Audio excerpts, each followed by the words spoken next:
Hello dear students, welcome to my channel B K Munnalal.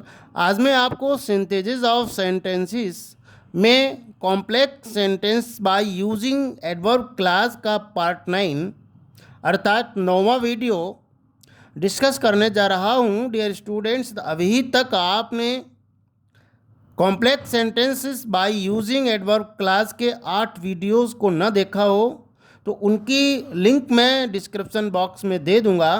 वहाँ जाकर आप उनको अच्छे से देख लें, वॉच कर लें, ताकि आप complex sentences bye using adverb class अच्छे से समझ लें। आइए शुरू करते हैं complex sentence by using adverb class of contrast और कंसेशन। डियर स्टूडेंट्स, हमें यहाँ पर ये समझना होगा कि एडवर्ब क्लास ऑफ कंट्रास्ट कौन सा होता है। तो हम ये देखेंगे, नीचे सबऑर्डिनेटिंग कंजंक्शंस दिए गए हैं। ये सबऑर्डिनेटिंग कंजंक्शंस का प्रयोग जिस क्लास में रहेगा वह class adverb class of contrast कहलाएगा। पहले हम इन्हीं सबऑर्डिनेटिंग कंजंक्शंस को समझ लेते हैं, इनके अर्थ को समझ लेते हैं।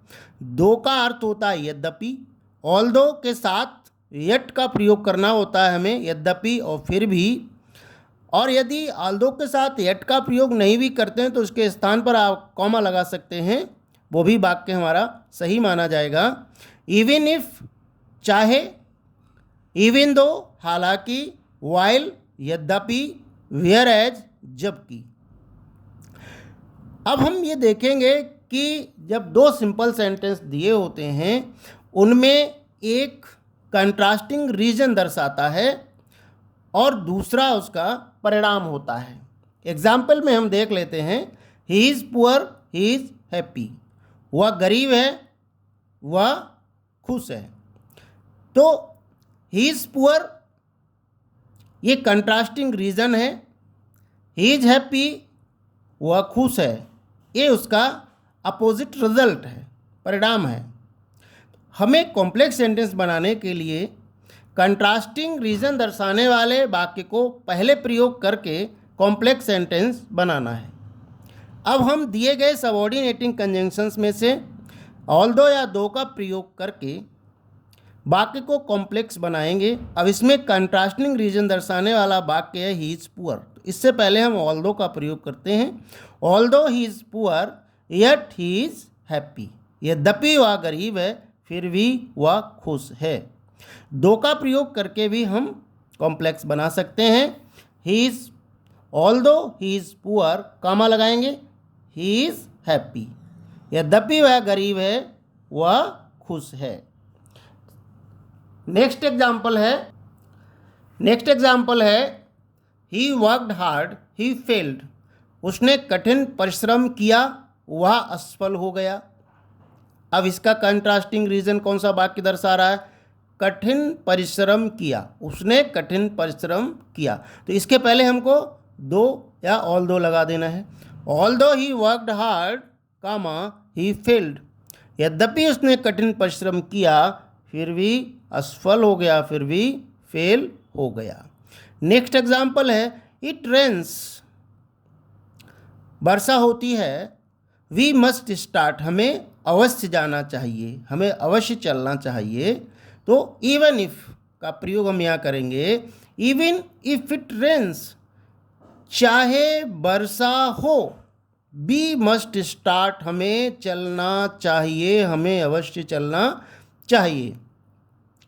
इवन दो, हालांकि वर्षा हो रही है, वी मस्ट स्टार्ट, हमको चलना चाहिए। इवन दो इट रेन्स, यद्यपि वर्षा होती है, वी मस्ट स्टार्ट, हमें अवश्य चलना चाहिए। फोर्थ एग्जाम्पल है he was tired he finished his homework. वह थका हुआ था, ही फिनिश्ड हिज होमवर्क, उसने अपना गृह कार्य पूरा किया। अब इसमें कंट्रास्टिंग रीज़न क्या है? वह थका था। इसी के पहले हमको दो या ऑल्दो का प्रयोग करना है। ऑल्दो ही वॉज टायर्ड, यद्यपि वह थका था, ही फिनिश्ड हिज होमवर्क, उसने अपना कार्य पूरा किया, अपना कार्य समाप्त किया। नेक्स्ट एग्जाम्पल है he hates me, I love him, वह मुझे घृणा करता है, आई लव हिम, मैं उसे प्रेम करता हूँ। अब इसमें हम दो का भी प्रयोग कर सकते हैं, वाइल और वेयर एज का भी प्रयोग कर सकते हैं। वाइल ही हेट्स मी, हालांकि वह मुझे घृणा करता है, फिर भी आई love him.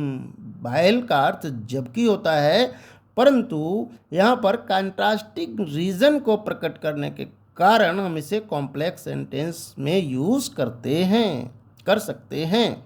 While he hates me, हालांकि वह मुझे घृणा करता है, आई लव हिम, मैं उसे प्रेम करता हूँ। Whereas he hates me, हालांकि वह मुझे घृणा करता है, आई लव हिम, मैं उसे प्रेम करता हूँ। आशा है डियर स्टूडेंट्स ये वीडियो आपको पसंद आया होगा। पसंद आया हो तो लाइक करिएगा, शेयर कीजिएगा, और अभी तक यदि आप चैनल पर नए हो तो प्लीज़ चैनल को सब्सक्राइब अवश्य कर लें, जिससे आप मेरे आने वाले हर वीडियो का नोटिफिकेशन प्राप्त कर सकें और उसका लाभ ले सकें। अब मैं आपको ट्रांसफॉर्मेशन की एक बहुत सुंदर श्रृंखला देने जा रहा हूँ। बने रहिए आपके अपने चैनल बीके मुन्नालाल में। Thanks for watching.